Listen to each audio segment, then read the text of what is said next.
Hi, I'm Rory Verrett, and this is a special edition of Protege Leadership Academy. If you don't want to hear me express my deep and abiding love for my mother on her 93rd birthday, please keep scrolling. If you do decide to stay, I appreciate your time and attention. If you get old enough, you know what a blessing it is to have your parents healthy and active in your life well into your middle age. My dad passed away 10 years ago at 93, and I miss him dearly.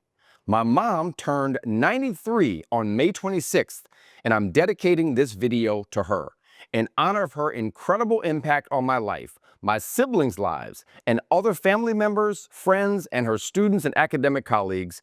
Here are 10 life lessons I learned from my mom. One life lesson for each decade of her life. Number 1, be a lifelong learner. My mother was valedictorian of her high school, college, and graduate school classes. She remains the smartest person I've ever met in my life, and I've met quite a few. Beyond being a scientist, a professor, a dean, and a provost, my mother is also a first-rate genealogist, an author, and an incredible chef. One would think she's simply supernaturally talented, and she is, but she's also someone who's constantly learning how to do new things. I called my mother a couple of weeks ago and asked her what she was up to. Her answer? Painting. Painting! At 93, you'd think she'd finally decided to chill out and watch TV all day. Nope, not my mom. She's painting, and she's concerned about her technique. One of the greatest gifts my mother gave to her children and grandchildren is researching our genealogy. For the past 35 years, my mother has painstakingly researched our ancestry back to the 1500s. It is a magnum opus of genealogical scholarship that has profoundly shaped and, in some cases, reshaped how we view ourselves. Much of this work was done in my mother's retirement, proof that being a lifelong learner can not only keep you healthy, but can have lasting impact on others. Number 2, you don't have to fit into one box.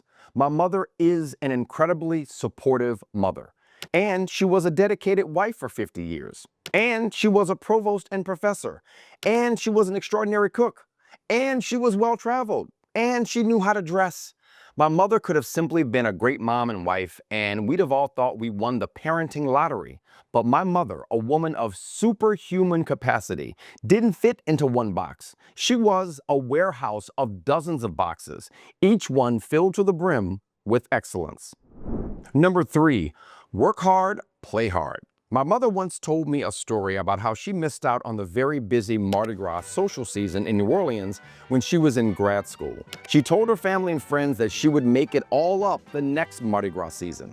So my mother, with 1-year-old me and 3 other kids, managed to attend 29 Mardi Gras balls. 29. This was the year after she became the first Black woman to get a PhD in a hard science at Tulane University. I've long understood that I was an academic wimp next to my mother's Leviathan intellect, but apparently I'm a party wimp too. Number 4, live your truth. My mother was an academic trailblazer and came of age during a time when Black Americans first began integrating predominantly white universities. She would eventually make history at Governor State University as its first Black and woman dean. But my mother spent much of her life educating Black students and leading the academic strategy for HBCUs. She was able to make a meaningful impact on thousands of lives of Black students at Dillard, Grambling, and Xavier universities. I believe she did that out of a deep sense of service and truth from her own life, being nurtured by Black teachers and professors throughout her academic and professional life. By living her truth, she allowed thousands of Black students to confidently live out theirs. Number 5, make excellence a habit. As anyone who knows my mother can attest, she does nothing at half speed. Our family genealogy, research back 500 years. Her research as an entomologist and cockroach expert, award-winning. Her gumbo, the best you've ever had. My mother taught me and my siblings to do it right the first time and to do it excellently at all times.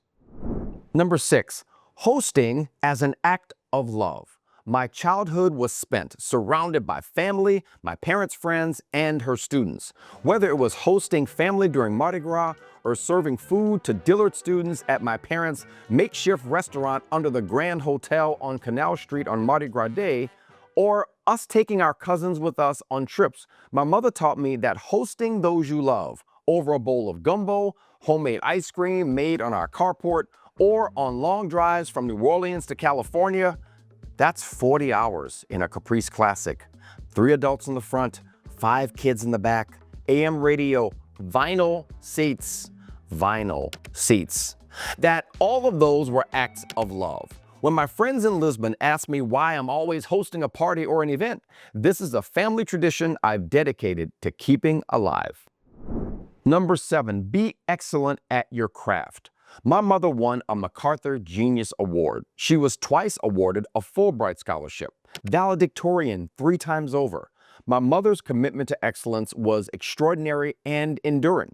She taught me that you should always put in the work, no matter what it takes. I saw my mother, as an accomplished academic leader, still put in the time to be excellent well after she could have coasted on her reputation for being excellent. She taught me that being excellent at your craft is what you owe those who sacrificed for you to have opportunities, like her Uncle Alec and Aunt Pearl, and her mother and brother, and all the ancestors who were geniuses just like her, but who couldn't live out their gifts. Number 8, walk the walk, don't talk the talk. My mother didn't just preach academic and professional excellence to us, she lived it.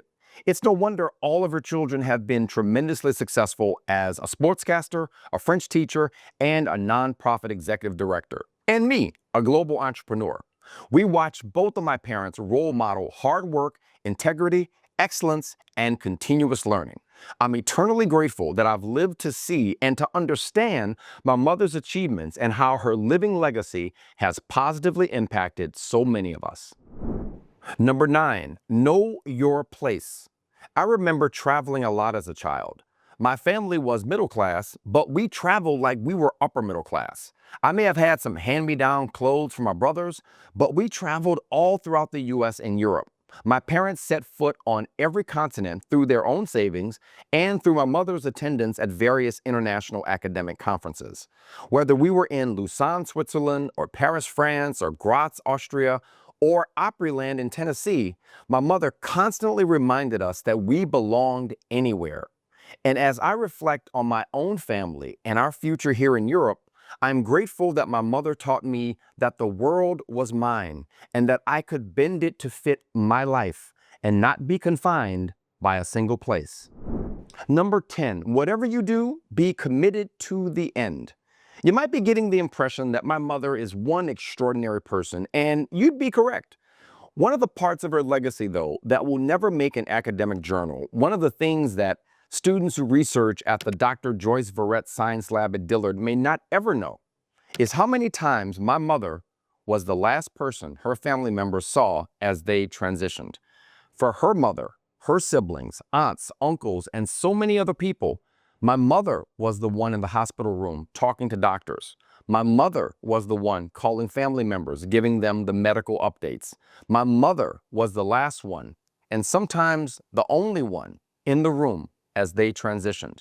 In my father's case, my mother held his hand as he transitioned in his sleep.